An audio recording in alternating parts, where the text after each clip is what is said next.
I have watched enough live television to know the difference between a moment that looks like an accident and a moment that is an accident. The performed version has a quality to it, a slight overexpression of surprise, a recovery that is too smooth, a follow-up that feels choreographed. The real version is different. The real version looks like a person who has just stepped off a curb they did not see, and the expression on their face is not surprised that they stepped off a curb, but the very specific alarm of someone calculating how hard the ground is going to be when they land. Ryan Clark, sitting at the first take desk this morning, had the real version of that expression. And the moment I saw it, the fraction of a second between when he said the words and when he understood what he had said, I knew that what I was about to watch was not television. It was something that happened to be on television, something real, unplanned, and genuinely consequential. Hey, what's up everyone? Real quick before we get into everything, that like button is literally what determines if this reaches hundreds or thousands of fans.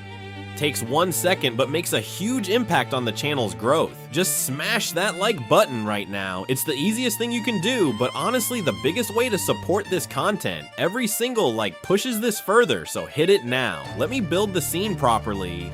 Clark had been brought in as a guest to discuss offseason priorities across the league, which is the kind of broad mandate that gave him comfortable terrain to operate on. Nothing too specific, nothing too sourced. The kind of analytical conversation that an ESPN contributor with Clark's background could navigate in his sleep.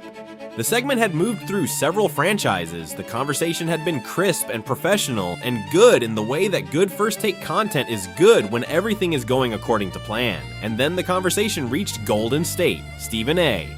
had opened the Warriors portion of the discussion by making his argument about what Golden State needed this offseason. The aging core, the question of sustainability around Steph Curry, the need for a scorer who could take genuine offensive load in a way that the current supporting cast had demonstrated it could not do consistently. Shannon had pushed back on the cost of premium acquisitions for a team with Golden State's current cap situation. The exchange had been sharp and substantive and interesting, and then Molly turned to Clark and asked him directly, Ryan, from your perspective, what is the single most important thing the Warriors need to do this summer? Clark leaned forward. He said, well, look, the scoring piece that Stephen A. is talking about, that's real. The Warriors need that.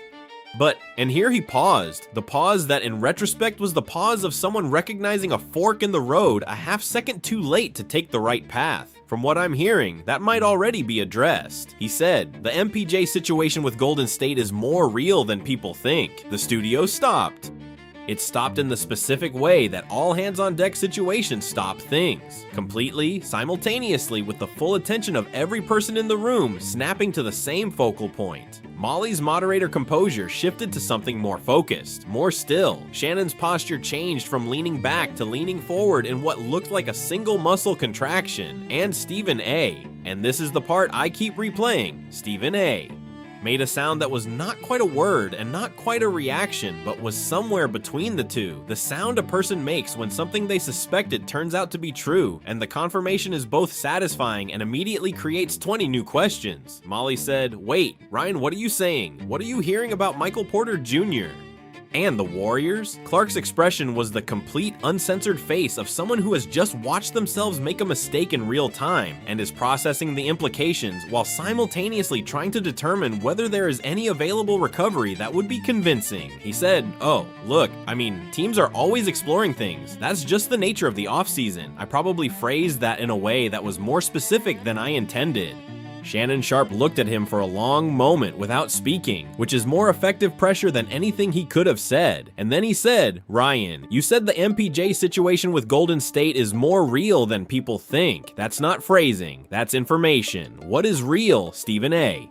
Did not wait for Clark to answer Shannon's question before he started his own line of questioning, which meant that for approximately 5 seconds, both of them were asking Clark things simultaneously, and Clark was looking back and forth between them with the expression of a man at a press conference who has said something he shouldn't have, and is discovering that the reporters have more follow-up questions than he has exits. Molly said, gentlemen, one at a time. And then she said, Ryan, answer Shannon's question. What does real mean? Clark took the breath that people take when they have decided to say something but want the breath to mark the decision. He said, look, there have been real conversations. I'm not going to characterize the level of specificity because I genuinely don't know all the details. What I can tell you is that this isn't out of nowhere. Golden State has identified MPJ as a piece that fits what they're trying to do, and Brooklyn is aware of the interest. Whether it gets done is a different question, but the starting point of a real conversation exists. Stephen A. leaning forward now. How long has the starting point existed? Clark. Longer than the public conversation would suggest. Stephen A. said, so this has been going on since before the trade deadline, potentially. Clark looked at the camera again. He said, I've said enough. He had said more than enough, but let me take every word of what he said, the accidental and the deliberate, the confirmed and the implied, and build the full basketball picture, because the case for Michael Porter Jr. to the Golden State Warriors is one of the most compelling offseason narratives I have analyzed this year, and Ryan Clark's unguarded moment this morning only made me think about it more carefully.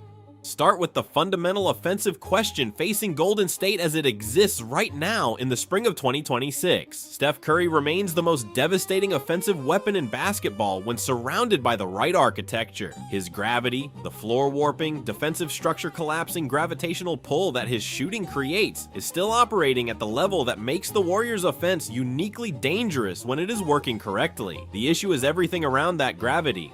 The Warriors need someone who can convert the open looks that Curry's gravity generates at a volume and efficiency that genuinely threatens opposing defenses. They need someone whose scoring ceiling is high enough that the defense cannot simply load up on Curry without catastrophic consequences elsewhere on the floor.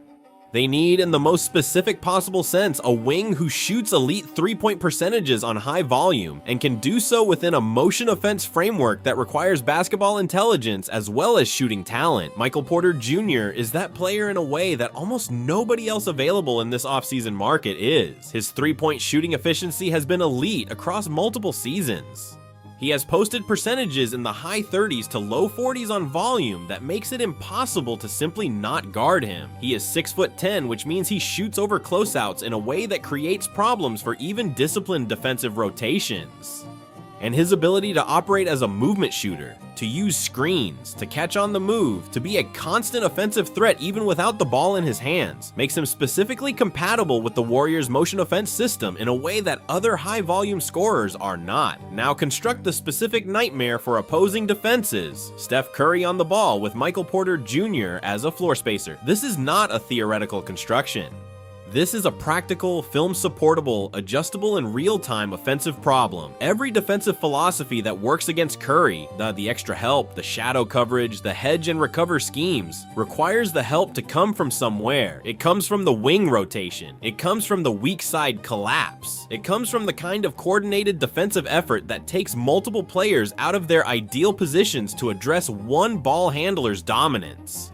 When the wing rotation is occupied by a 6'10" shooter who hits 38% of his threes on high volume, the rotation cannot come from the wing without conceding an open corner or wing three that MPJ can put away before the recovery arrives. Curry draws the double. MPJ catches the kick and shoots over the scrambling defender. The geometry of this is brutal, and it is exactly what Golden State's system was designed to create. The Warriors have known about this problem, the absence of a proper offensive complement to Curry, for longer than the current offseason. The reason the problem has not been solved is partly asset availability and partly the specific cost of a player of MPJ's caliber. Brooklyn, as Clark acknowledged in the portion of the conversation that he clearly intended to make on the record, is aware of the interest. The Nets are rebuilding. They have young talent developing, they are accumulating draft capital, and they are carrying a $40 million scorer who is performing at a level that vastly exceeds what a rebuilding team needs from its best player. The business case for moving MPJ this summer, before he reaches free agency and potentially walks without any compensation, is as clear for Brooklyn as the basketball case for acquiring him is for Golden State. Clark said the conversations have been going on longer than the public conversation would suggest. This is the detail that makes the situation feel genuinely different from the standard off-season trade speculation. Most trade rumors at this stage of the calendar are genuinely exploratory. One side floats a name, the other side sends a contact's contact a text message to gauge theoretical interest. Nothing substantive develops. What Clark described is something more advanced than that.